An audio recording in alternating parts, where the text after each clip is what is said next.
Sonic Team has finally done it.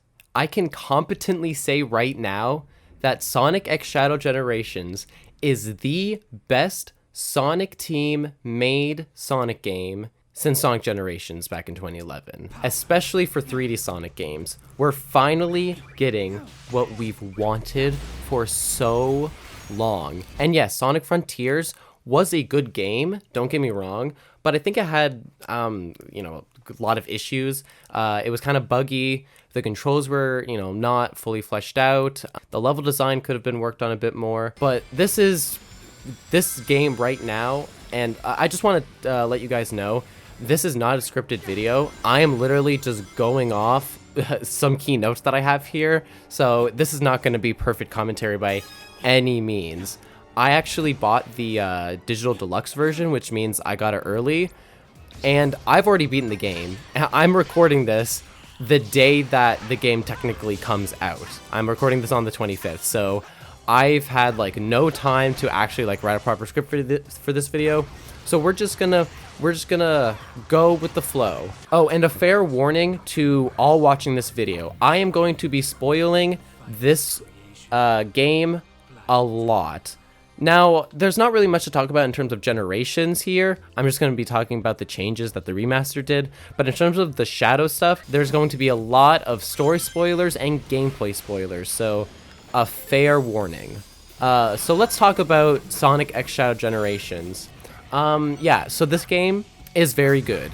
This game is a solid-ass video game. And it's not even full price. I would honestly say right now, if you've never played Sonic Generations, or even if you have and you liked it, you should get this game. This is the definitive way to play Sonic Generations throughout best version. Every single thing here is an improvement in some way. There is a couple of problems I do want to talk about though.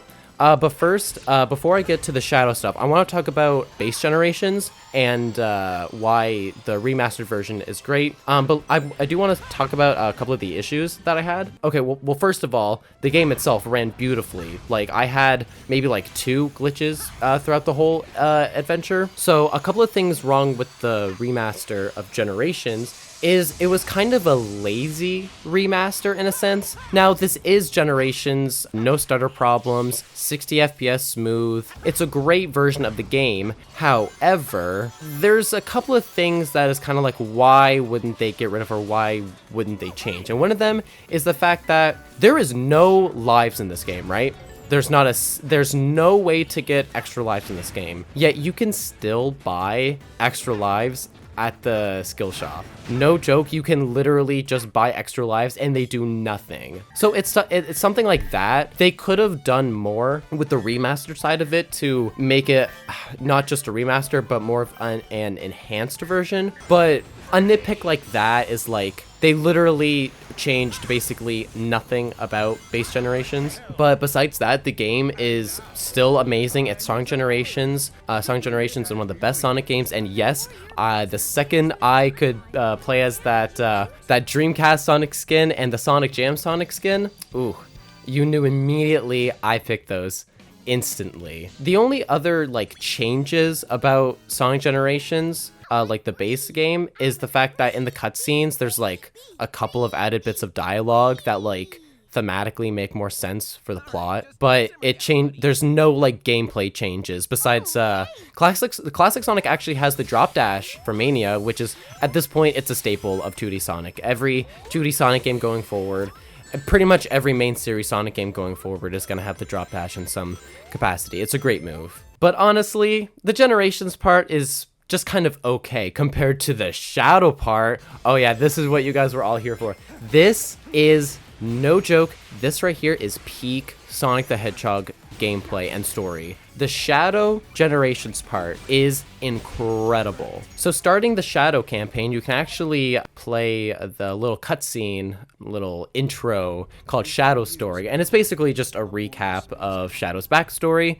done in a very cool way. And of course, we get Maria and Joe Robotnik as 3D models for the first time since what? Shadow the Hedgehog, if I'm not mistaken, all the way back in 2005. I could be wrong on that, but it seems like it's been a long time. And speaking of which, this game reminded me of old school Sonic, but we'll get into that in a bit. The Shadow story, very cool little cutscene there. Going into the Shadow campaign itself, it starts off with like a cute little cutscene of Rouge and Shadow talking. Shadow's at the Ark, and then Doom Eye appears, and then, oh, everything goes to shit. And then, yeah, Shadow gets transported into the level, and then just like that, it's good to go. And can I just say right now, for the Shadow stages and Generations in general, but for the Shadow stages and like specifically, some of the best level design I've seen in a Sonic game. Like straight up, this is as good as like Sonic Adventure 1, Sonic Adventure 2 level design. There are multiple different pathways you can go. It's filled to the brim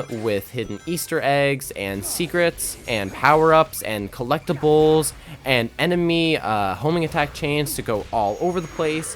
It's really up to you where you want to go. And you can also use powers, you can use abilities, power-ups, you can use upgrades.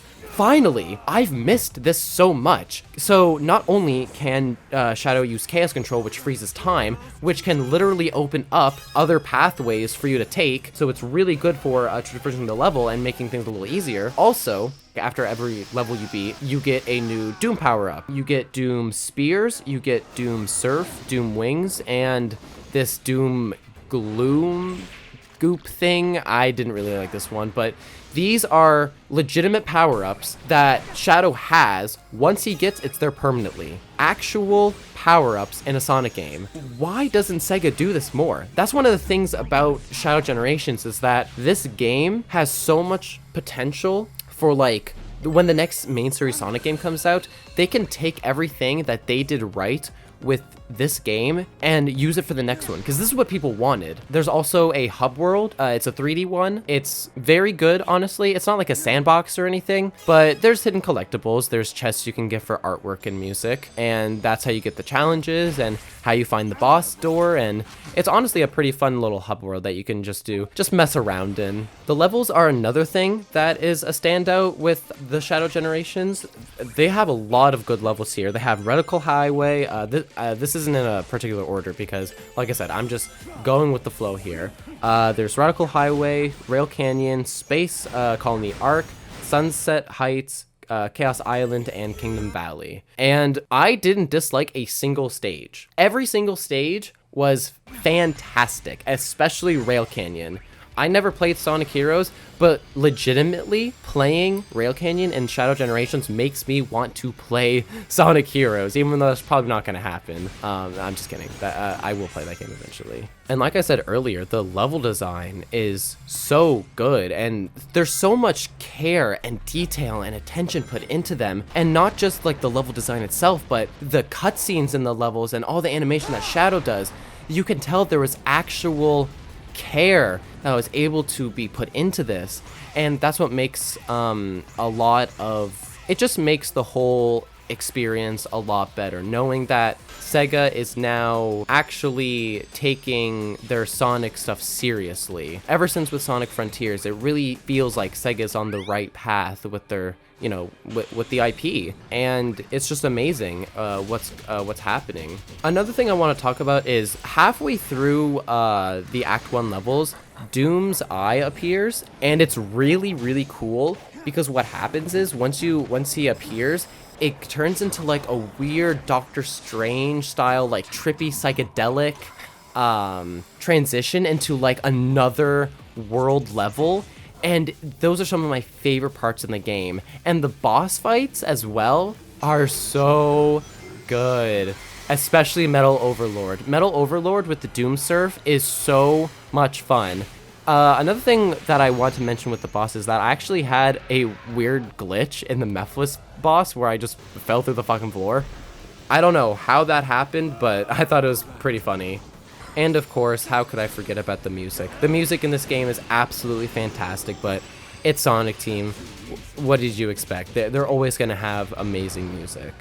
There's also challenges, like in the base generations, and they play out in a similar way as the Act 1 and Act 2 stages do. See, in Shadow Generations, Act 1 is a fully 3D stage, and Act 2 is a fully 2D stage, which is actually great because it can bring out a lot more 3D level design, obviously, in the Act 1 stages, and I think that that's something that Sonic Team has been doing that I'm not a fan of, like having, you know, a lot of 2D in the 3D games. Like, I love 2D Sonic, don't get me wrong, but I think that 3D Sonic should have definitely a more focus on 3D, but I do like that there is a balance of 2D and 3D, much better than the base generations, I can tell you that. So overall, I can say right now that this is the best way to play Sonic Generations. It is the best Sonic game we've had in years, best Sonic Team game we've had in years, and I definitely think everybody should get this game. It's only a few hours long. It only took me like 3.5 hours to beat Generations, and it only took me like 4 hours to beat Shadow. It's honestly, it's so much fun to replay the levels and put dozens of more hours into these games. I definitely recommend it. It's a great time, and thank you for watching.